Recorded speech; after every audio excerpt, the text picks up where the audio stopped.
Hi everyone, welcome back to Backward Design. Today's lesson is entitled Creating a Mini Lesson Plan Using the Components of Non-Formal Education, Social and Emotional Learning, Backward Design, and Bloom's Taxonomy. In today's lesson, we're going to cover the following topics. Number one, combining the components of non-formal education, social and emotional learning, backward design, and Bloom's taxonomy. Number two, creating a clear and concise learning target using Bloom's taxonomy. And finally, number three, writing a mini lesson plan using backward design, addressing the hierarchy of learning expressed in Bloom's taxonomy. Our learning targets for today are: I will be able to synthesize information from Module 1 and Module 2 in order to create a mini lesson plan. Our second learning target is: I will write a mini lesson plan using the components of non-formal education, social and emotional learning, and backward design. Before we get into today's lesson, we're going to do a couple review slides in order for everyone to be on the same page. So looking back at our key components of non-formal lessons from Module 1, we know that participants must have opportunities to acquire common and academic knowledge. Participants should be experiencing social and emotional learning. Participants have opportunities for self-led exploration and learning. And lastly, the lesson provides multiple points of entry for every participant regardless of their age, gender, culture, and skill level. So some questions you should be asking yourself as you're creating your lesson plans are: how are my students acquiring common and academic knowledge? What type of common and academic knowledge are they learning? How are my students experiencing social and emotional learning? In other words, which parts of the lesson provide social and emotional learning for students and how? Number four, where are there opportunities for students to have self-led exploration and learning?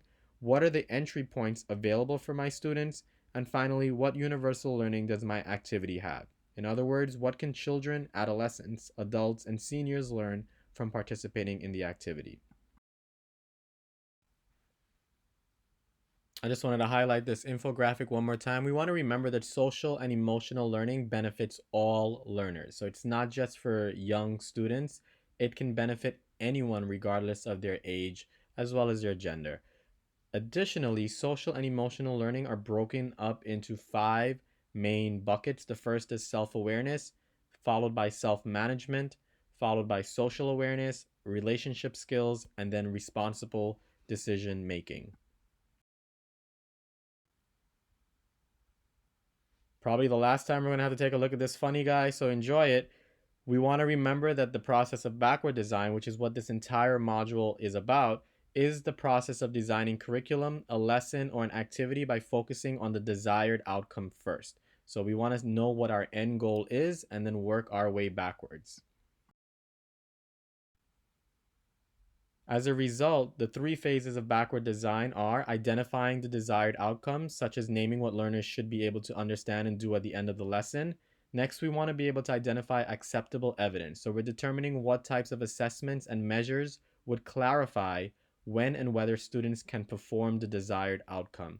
Finally, in backward design, we want to plan learning experiences and instruction after we've completed step one and number two of these three phases. So after we've completed identifying the desired outcomes and identifying the acceptable evidence, we then begin developing our exercises, materials, and instruction around the desired outcomes and the evidence. So we think about our end goal, then we think about what type of assessments we want to use, and then we actually build the lesson. So now on to our favorite topic in the world as educators, Bloom's taxonomy. Remember, it has 6 distinct layers. We always start at the bottom, which is the lower order thinking level, and then we move our way up to the top for higher order thinking skills.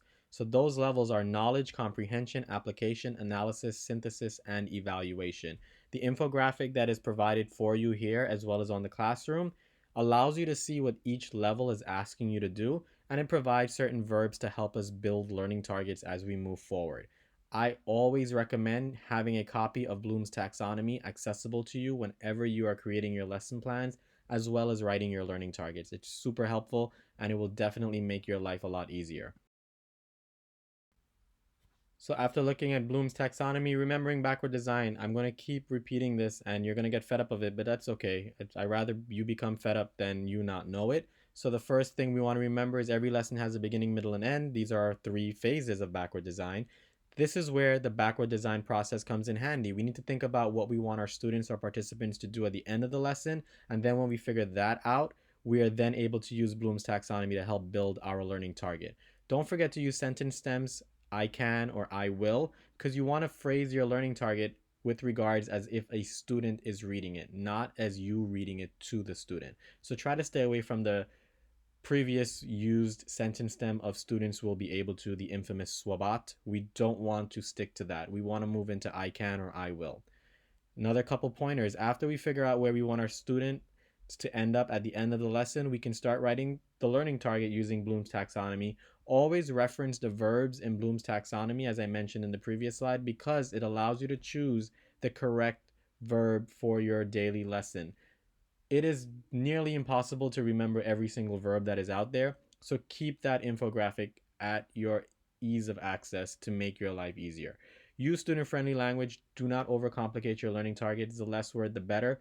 It also depends on what age range you are currently instructing. Think about what your student's vocabulary bank is at the moment when you're writing that learning target. Use language that connects to the content or main discipline. So again, if you're teaching about basketball, you should be mentioning basketball in your learning target somewhere so that students know how their skill is being connected to the class that they are currently in. Last but not least, remember, this is a learning process. Some days you may write a learning target and it will make absolutely no sense. Students are going to ask you, what do you mean? And you're going to have to spend 20 minutes out of your day re-explaining that learning target. It is absolutely fine. It's going to happen. Don't beat yourself up over it. Just remember it's a learning process and you will get better at it as time passes. Now I'm going to create an example of what you will be doing for your submission tomorrow. I'm going to build a lesson plan using what we've learned. So step one, I need to figure out my theme. I'm going to say my theme is yoga. Step two, what's my end goal? My end goal is I want my students to be able to do the 12 steps of Surya Namaskar, which is a sun salutation. And I want students to be able to explain what the name of each posture is. Step three is I want to figure out how I'm going to teach my end goals to my students. So in order for me to teach my end goals, I know that I will first poll my students to see if any of them know anything about yoga, because then they can become potential classroom helpers. Then I will give a brief history of yoga and Surya Namaskar, so I'm building their background knowledge. After that, I will provide students with differentiated access to the 12 steps. So I can model it for them. Then I will allow them to follow me as I'm modeling the steps. So first I'll just show them the steps. The second time around, I'll let them follow along doing the steps as I'm doing it.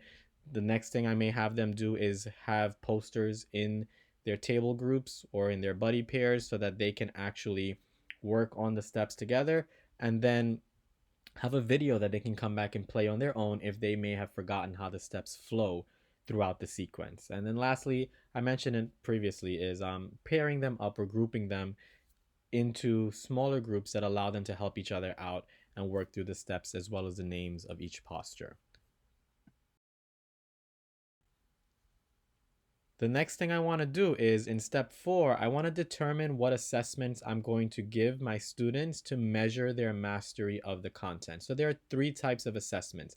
There are diagnostic assessments, there are formative assessments, and there are summative assessments. So throughout various stages of my lesson plan, I'm incorporating these types of assessment. Even though we are in non-formal education, we can still use each type of assessment that is listed here because we want to be able to see what our students already know, what they're learning, and then whether or not they've mastered the skill at the end of the lesson. So here are my step 4 assessments, the way I'm breaking it down throughout my lesson. First, I'm going to have my summative assessments at the top. That's the last thing that I'm going to use to quiz my students. So I'm going to have them model the 12 steps for me, and then they're going to name what those postures are. Very straightforward assessment of whether or not they've mastered the skills for today's lesson. Then I have formative assessments built into the lesson, allowing me to check for understanding. So these are checks for understandings. They can be turn and talks, thumb checks, small group share outs, or cold calling on students. And then In the beginning of the lesson, all the way at the bottom for my assessments, I have diagnostic assessments. So again, that's surveying or polling students for their funds of knowledge. What do students already know when they come into that activity? I highly recommend you try to build in each type of assessment into every lesson you're doing. It will bring on more engagement with your students and allow you to see whether or not you can skip things in your lesson or if you need to spend more time on certain parts of the activity. Now we're on to the fun part of creating a lesson plan, and that is writing our learning target using Bloom's taxonomy. So step 5 is we're writing the learning target because we have our end goal from step 1, and then we also have our sentence stems of I will and I can. So in this case, my learning target that I've created is I will be able to explain and model the 12 steps of Surya Namaskar, which is the sun salutation. So my students already know what my topic is because the content is in that learning target, which is the Surya Namaskar. They know what they will be able to do. They're learning to explain something and they're learning to model something. And they're reading the learning target as a participant. They're not reading it in another person's perspective. So they are actually saying to themselves, I will be able to explain and model the 12 steps of Surya Namaskar because that's what we want them to be able to do.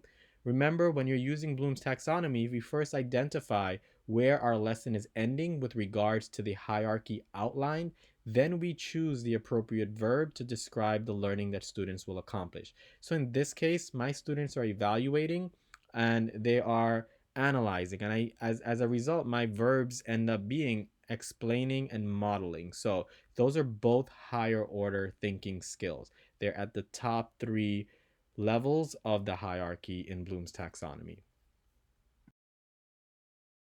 Next, we move on to step number 6, which is determining what type of social and emotional learning students are going to experience in the activity for that day. So in my step 6, I see that they are actually attaining 4 different social and emotional skills. So the first is self-awareness. Students are going to become aware of how their bodies and mind react to their immediate surroundings. They're going to learn self-management. So students are going to be able to control the functions of their limbs as well as breath as they aim for one pointed focus on each posture. That's the entire purpose of yoga, is being able to focus the mind and control the body. The next thing they're learning is relationship skills. They're going to learn how to lend support to each other and accept support from each other when we put them into those smaller working groups or pairings. And then the last social and emotional skill that they're learning in this activity is responsible decision making. They're going to learn how to acknowledge their personal limitations and act within its means despite their noticings of what other people are doing. So let's say someone is able to do a chaturanga at a much lower plank. They're not going to worry about that. They're going to do what they are capable of doing based on what their body and their mind is telling them.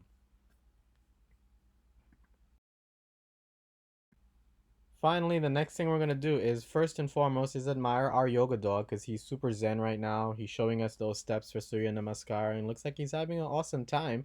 And then when we've taken that in, we're going to move on to step number 7. We're going to complete the learning plan template explaining how the time for my activity is going to be broken down. So you're all familiar with this template. You used it in module number 1. You're using it for your regular lesson plans at Saya. What I'm going to ask you to do is when you're completely done with all steps 1 through 6, you're then going to break down your 30-minute sample lesson into the actionable steps, showing me how you're using your time to teach your lesson. Again, this is super low stakes. I'm not asking you to create a lesson plan about a topic that you're currently teaching. Some of us were a little confused in Module 1 and I received lesson plans for topics you're still teaching at Saya. I would like for you to think outside of the box and create a mini lesson plan template for something you have never taught before or something you plan on teaching way ahead in the future. Think outside the box because it will help you actually master the skills that you're learning in Module 1 and in this current module, Backward Design. Okay, well, that's it for today. We are done with lesson 4 as well as lesson number 5. Your next job will be to go over to the platform and fill out the Google template for your mini lesson plan. It's going to be a Google Doc. You're going to do the steps 1 through 6 first in the same order that I did the steps, modeling it for you. And then you're going to move on to step number 7 where you're breaking down the activity for that day. It's a 30-minute lesson plan that you're creating. Do not overcomplicate it. Make it fun, make it something that you honestly would like to do, but it's not something that you've done in the past or something that you are currently doing. Thank you guys very much. I'm sincerely grateful for every opportunity that I have to give you any bit of information that I may know. This is a learning process for me as well, so I will welcome any and all feedback that you give me. When you're done with this video, please head over to Google Classroom, fill out today's lesson plan template that's on the Google Classroom. I'm going to use a different format for you today because in Module 1 it was a little too complicated, and I acknowledge that, and I also apologize. If you have any questions, please reach out to me at ray.badal@saya.org. I look forward to seeing what you guys come up with this time, and I hope that this module on backward design has been helpful and a little entertaining, because I know things are a little bit gloomy these days, and I wanted to bring some humor into it. Have a wonderful day, everyone, and take care.